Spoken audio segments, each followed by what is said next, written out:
Hey, how's it going? This is Mick, and I'm very happy to talk to you about the input theory. It's the first video on it of many, and let's get going. So what is the input theory? It's actually a combination of a bunch of different concepts that are already proven, that already make sense in different fields, that I've just put together because I've been on a mission to try to optimize myself, optimize my health, optimize my mind, optimize my life. And so putting all these concepts together has developed into this thing that I call the input theory, based around the concept that we are a receiver inputting constantly. And so how do we get a better life? How do we do better? How are we more positive? Well, it's not about just trying to be positive or trying to do more things. I believe that if we can receive the right stuff, put ourselves in a routine or a lifestyle that allows us to receive the good stuff, then that's like the fuel we need to be our best.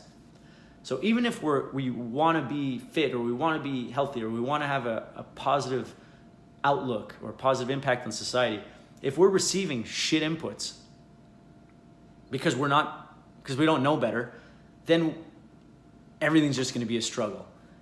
And this is so important to me because I've had this struggle. I've known what it is to work really hard and try to push and push and push. But only when I look back and discovered that what I was absorbing, what I was receiving, was not conducive to my goals. And I think this is really cool because I'm not a scientist, but scientists all over the place are discovering this amazing, amazing stuff. But it hasn't really broken the mainstream because I don't think anyone's really putting it together in a digestible enough way that, first of all, it doesn't create like a mass opposition. Like this is how you do it. And then, like, for example, like the keto people versus the vegan people, they want to kill each other. But it's like, what if there's a level behind that says why it works for these people and why it works for these people? That's what the input theory is. It's not about creating separation or divide. It's just about figuring out at the root of it all what works for everybody. And so these inputs are everywhere. When we're talking to people, we're receiving bacteria. So we can't see this bacteria, but there's billions of bacteria being transferred back and forth. So does that mean we're absorbing gross stuff? No, bacteria is not bad. Bacteria can be good and bad. But our microbiome, which is all of our bacteria that lives inside, mostly in our gut, make up a big portion of our immune system. So if we have a strong microbiome, a strong bacteria, then we're gonna have a strong, immune system. And when the immune system's strong, then we operate very well because the gut-brain connection is a very known thing.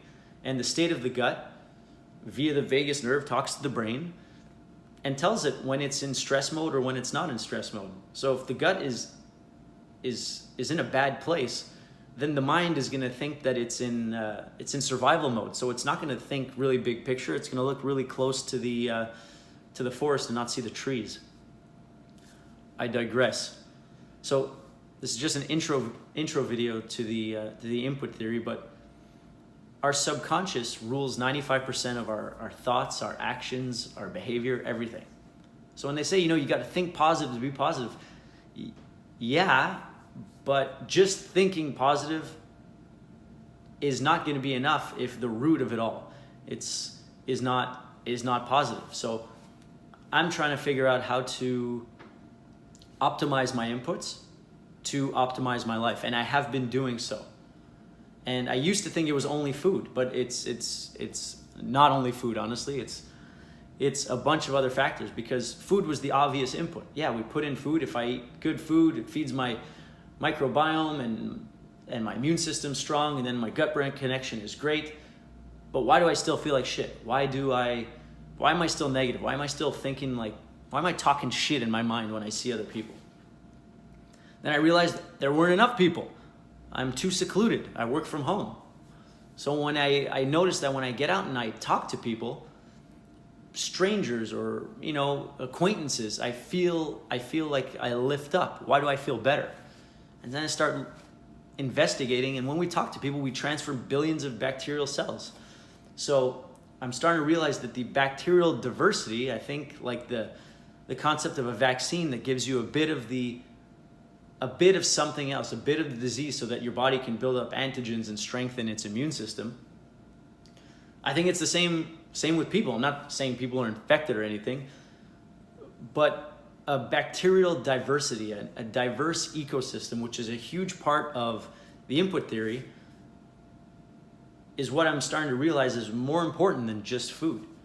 So you ever realize when you start falling into a rabbit hole on YouTube, like you're watching these videos, and let's say you're watching a video about veganism, and you're going into it, and then you watch another and another and another, and all of a sudden, like, the world is vegan, and if you're not vegan, then oh my God, like, everyone else is evil. And I've started to realize that what we absorb in terms of information starts to impact our state of normal. Like, what is our standard of normal? So if we keep watching the same kind of stuff, then we're going to start to be entranced by that. So in the same way diversity applies, if we're not just watching different stuff and interacting with different people of different mindsets and everything, and we're very narrow, then we start to kind of fear the outside world, or get stressed out by the people who aren't in line with our thoughts. And how does this have to do with the input theory? Well, it actually, through our brain, we're receiving, and then we're creating a stress, and that stress is sent down to the gut, decreasing our gut health, increasing our gut inflammation, reducing our immune system, then creating this feedback loop. And I fall into it all the time. And I'm realizing that inputs are way more than the things that we just are aware of. There's so much more beyond our conscious awareness that does this. And so, like I said, we're a receiver, we're a tank. And if we're receiving mostly stressful inputs throughout the day, because we live in a very stressful world. Stress doesn't mean just anxiety. Stress we don't even normally realize we have, because we're so used to it that it's our baseline. It's just normal to us. But if we start thinking a certain way and just watching a certain thing, like, we all know people who watch the news all day long. If they're in state X or state Y or country Q or country L, they're receiving a feed, and if they're watching that all day long, first of all, they're receiving all day long. The brain is like the gut, I'm pretty sure. And if it's receiving all day long, it's constantly under stress. Just like when we're eating, if we eat all day long, our gut never rests. It's always moving.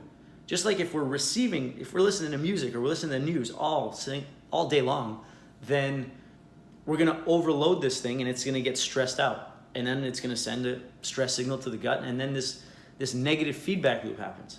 So I kind of veered off there, but I was talking about people who watch news all day long. They get in the car, or they wake up in the morning, turn on the news. They get in the car, listen to the news, get to work, talk about the news. In their office, they're listening to it. Then so on and so forth until at night, they get home and they're watching it and they talk about the news. And these people are typically very obsessed about the news. They blame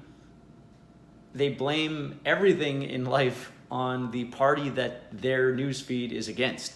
They see the world in a very narrow way. Are these people stupid? No, I don't think so at all. I used to think they were, but they're actually not. They're just unaware of how their brain works. They're unaware that if they're just receiving a very narrow field of information all day long, then their mind and perspective is narrowing, and then everything around them stresses them out. So if they're constantly being stressed out by things they don't even know of, they live in fear, their lives get worse, they're very overbearing to deal with, and blah, blah, blah, blah, blah. So I'm going to tackle all these concepts individually, but essentially the feedback loop is the biggest part of this, because whether it's the food or the people, like, let's say you're hanging out, I know I went off again, but let's say you're hanging out with that person who's watching the news all day long. When you hang out with them, you probably feel this stress, or you probably feel tired after you've spoken to them, or maybe you live with them. And this has a subconscious effect on us. We're literally absorbing their bacteria, which is made up of a very weak immune system that we're digesting, and we're receiving the information coming from them that narrows our field of vision, that narrows our perspective, that allows us, that makes us live more in fear than we should. Because the mind is like binary. It's like there's a lion chasing us or there isn't. It's like we're a machine and it doesn't know any different. So even though we live in places with couches and TVs and we drive to work and have cars and go to the movies, our bodies still operate in fight or flight. And that impact on our inputs, that affects our gut like crazy. So I see our gut as the receiver or the tank that holds all these inputs. And if we have a negative, let's say, balance in our gut, then it sends up to the brain that we're in fear mode, and we live in a very fear state. We can't escape our world. We can't leave. We're afraid to leave the job that we hate. We're afraid to leave the person who is not fulfilling us. And it explains everything. So that's why I want to get your feedback to see if you can resonate with this, because the people that I've been connecting with on this are applying this stuff. And it's helping them. And we're going back and forth, and they're giving me feedback, and it keeps refining. So I don't want to say that I'm the person with the answers here, but I'm putting it together and trying to create a narrative about how we operate that can help people. So I welcome any feedback, any kind of whatever you want to tell me. You can tell me I'm nuts too, but I really think at a fundamental level, this is how we operate. So I'm just pumped to talk to you about it. I'm excited. And yeah, input theory. Let's go. Have a good one.